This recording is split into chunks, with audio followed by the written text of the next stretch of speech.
Olá, amigas e amigos, tudo bem com vocês? Almeno Campos aqui, direto do Maracanã. Falo aqui do lado de fora do estádio, mas aqui na área de estacionamento daqui da parte de imprensa do estádio. Pois bem, e já convido você a deixar o like no vídeo, se inscrever no canal, compartilhar também com todo mundo, porque vou falar aqui do jogo entre Flamengo e Palmeiras, e o Flamengo venceu pelo placar de 3-0.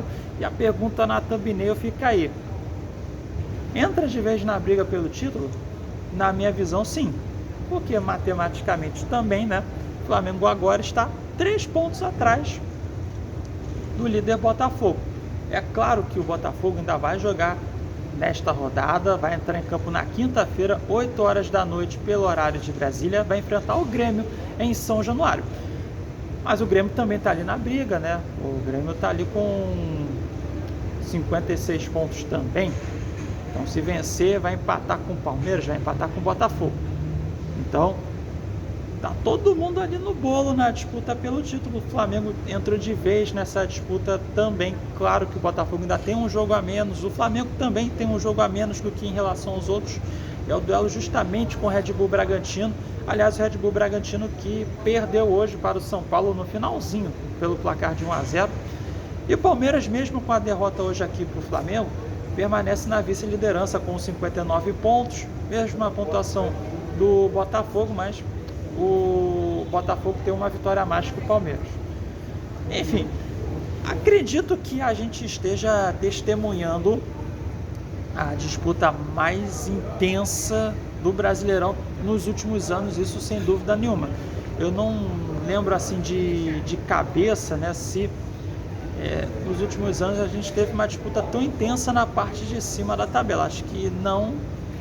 E a gente vem testemunhando essa disputa intensa depois de um bom tempo, inclusive. Isso não só na parte de cima, né, mas também na parte de baixo da classificação da turma que está brigando ali também para não cair para a Série B do Campeonato Brasileiro. Falando da partida de hoje, né? Olha, o Palmeiras até começou pressionando, né? Teve algumas chegadas perigosas ao ataque no início da partida, enfim.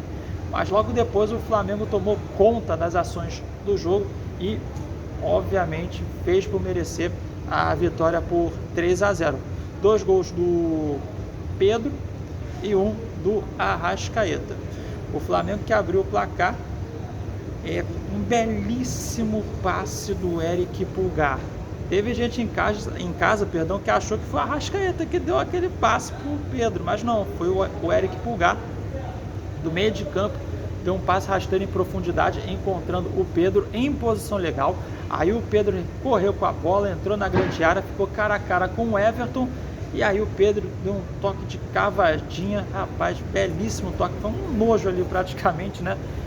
Tocando na saída do goleiro Everton, abrindo o placar para o Flamengo. E o segundo gol, que também foi uma jogada belíssima, que começou com um passe do Rossi, goleiro do Flamengo, encontrando o Everton Cebolinha lá na esquerda. Aí o Cebolinha puxou para o pé direito e fez um belo lançamento para frente, encontrando o Arrascaeta dentro da grande área. E o Arrascaeta cabeceou na saída do goleiro Everton, sem chance de defesa, 2-0 no placar. E olha, o Flamengo poderia ter feito mais gols na minha visão.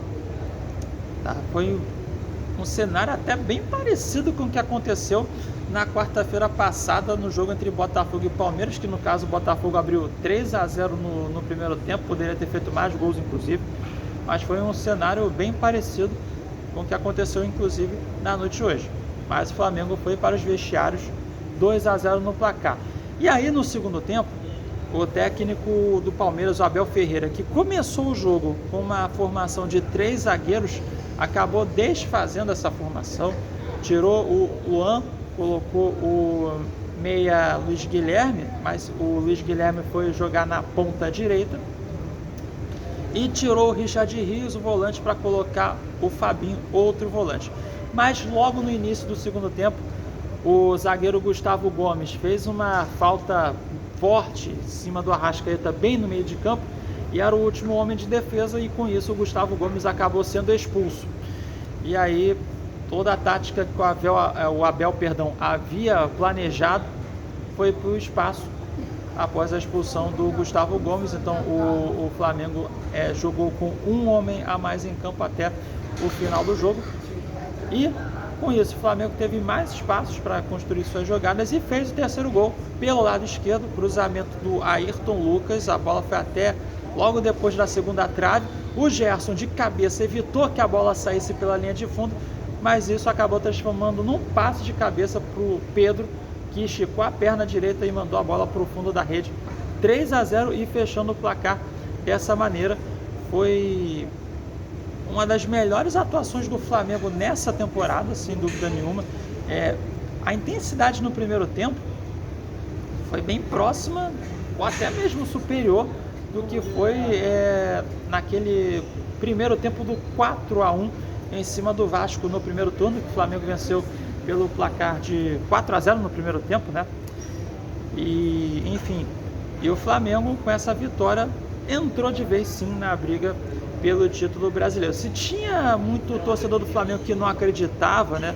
Até num outro grupo eu falei assim, né?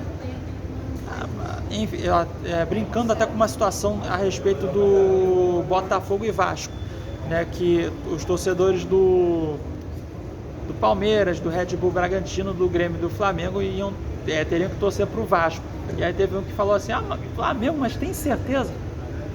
Eu acho que agora esse e muitos agora estão sim acreditando numa possibilidade de título do Campeonato Brasileiro. Inclusive até a torcida aqui no Maracanã gritando: dali, dali Mengo, seremos campeões, né? O grito aí da torcida do Flamengo. Então tá bem próximo ali sim. Até o Pedro foi questionado sobre isso na zona mista, mas ele falou que não depende só do Flamengo, né? Que claro, precisam fazer a parte deles, mas que precisa também torcer por outros resultados, né? A começar por esta quinta-feira entre Botafogo e Grêmio, os dois times que estão também na parte de cima na classificação. Para o Palmeiras não assim, é claro que é uma derrota pesada, 3-0 diante do Flamengo. Aliás, o Palmeiras, que não perdia para o Flamengo há 5 jogos, mas acabou que perdeu essa invencibilidade diante da equipe rubro-negra. Mas assim, eu não vejo nesse momento como uma terra arrasada. Sim, claro que é uma derrota pesada, mas não é uma terra arrasada na minha visão, não é uma derrota para abalar o psicológico do Palmeiras. Então, ainda tem muito campeonato pela frente, ainda tem rodadas para acontecer. Quer dizer, muito campeonato não, né? O campeonato já está na reta final, mas ainda tem rodadas para acontecer. Enfim, e vai ser uma disputa bem intensa pelo título, porque tem o Botafogo tem um jogo a menos, Flamengo e Red Bull Bragantino tem um jogo a menos. Inclusive os dois vão se enfrentar nesse jogo que falta, né, digamos assim, para as duas equipes. Enfim, ainda tem coisa para rolar nesse Brasileirão. O Flamengo que vai jogar contra o Fluminense nesse sábado, 6h30 da noite, horário de Brasília, aqui mesmo no Maracanã. Vai ter os retornos do Thiago Maia, do Felipe Luiz e do Bruno Henrique. Mas agora fica essa questão: será que o Bruno Henrique vai voltar à titularidade? Eu acho que nesse momento vai ser bem difícil para o Bruno Henrique voltar. Tem que ver também se o Thiago Maia vai voltar à equipe titular. Isso a gente vai ver aí nos próximos dias, né? E o Palmeiras que vai jogar contra o Internacional no sábado, 9 horas da noite, no horário de Brasília, lá na Arena Barueri, obviamente em Barueri, na Grande São Paulo. E o Palmeiras que não contará com o Gustavo Gomes, que acabou sendo expulso na partida desta quarta-feira. Aliás, sobre o Palmeiras, né? Acho que o único que eu consigo destacar assim na partida de hoje é o Endrick. O Endrick convocado para a seleção brasileira, mas é o cara que mais buscou o jogo ali na minha visão, né? E com muitas jogadas de velocidade pela direita, enfim, tentando passar pela marcação do Flamengo na velocidade, mas acabou que não fluiu dessa maneira. Enfim, uma atuação muito abaixo do Palmeiras na noite de hoje, que acabou sendo também prejudicada, digamos assim, com a expulsão do Gustavo Gomes no início do segundo tempo. Então o Palmeiras vai ter esse duelo contra o Internacional em Barueri, na Grande São Paulo. E aí, o que você achou do jogo? temos um campeonato aberto. Se trata do campeonato mais disputado dos últimos anos, não só lá em cima, mas também na parte de baixo. Deixa aí nos comentários, deixa o like, compartilhe com todo mundo, tá certo? Almeno Campos, direto daqui do Maracanã. E lembrando, tá? Já publiquei também nos shorts aqui do YouTube aspas do Pedro, atacante que marcou 2 gols na partida de hoje. Pelo lado do Palmeiras, ninguém falou, a assessoria não autorizou ninguém a falar com a imprensa após a partida, então só tem os shorts das aspas do Pedro após a partida, tá certo? Deixe o seu like, se inscreva no canal e compartilhe com todo mundo e até uma próxima. Tchau, tchau.